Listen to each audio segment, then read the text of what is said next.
naku girls, naku, talaga naiiyak ako bukas.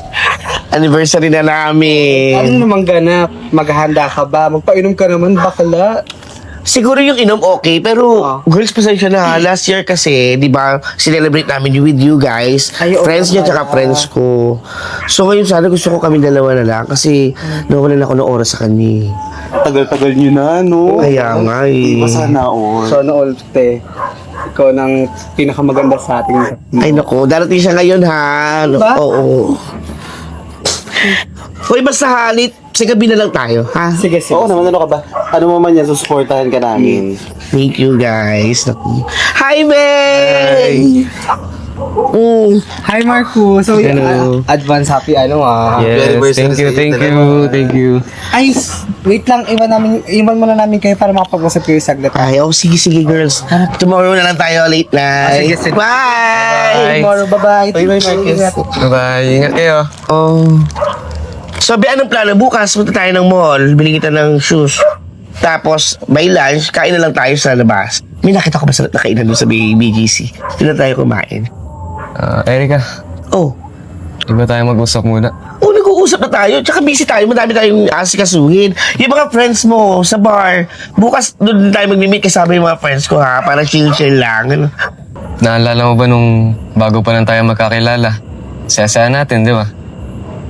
Tinanong mo pa ako kung gusto ko magkaroon ng pamilya. Sabi ko, oo. Tapos, pinakako mo sa akin na pag nakakilala ako ng babae na magiging nanay ng mga anak ko, papakawalan mo ako. Oh, bakit nakakilala ka na ba? Bakit posible ano? Ano ka ba?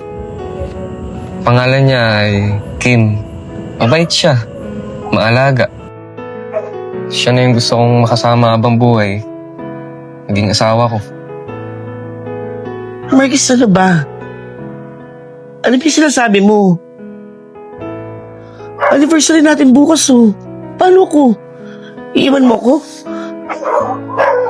Erika, hindi ka mahirap mahalin eh. Mabait ka. Papasalamat pa rin ako at naging parte ka ng buhay ko.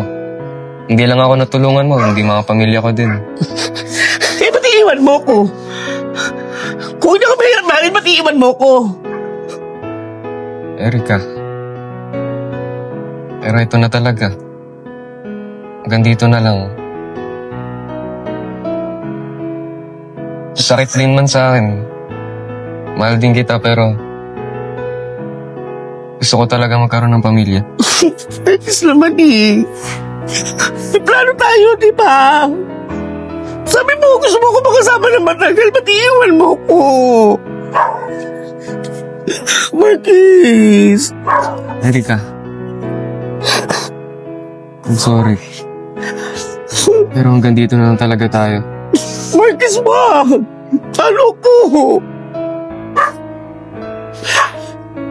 Tawarin mo ako, Erika. Hindi ko kaya, Marcus. Hindi ko kaya.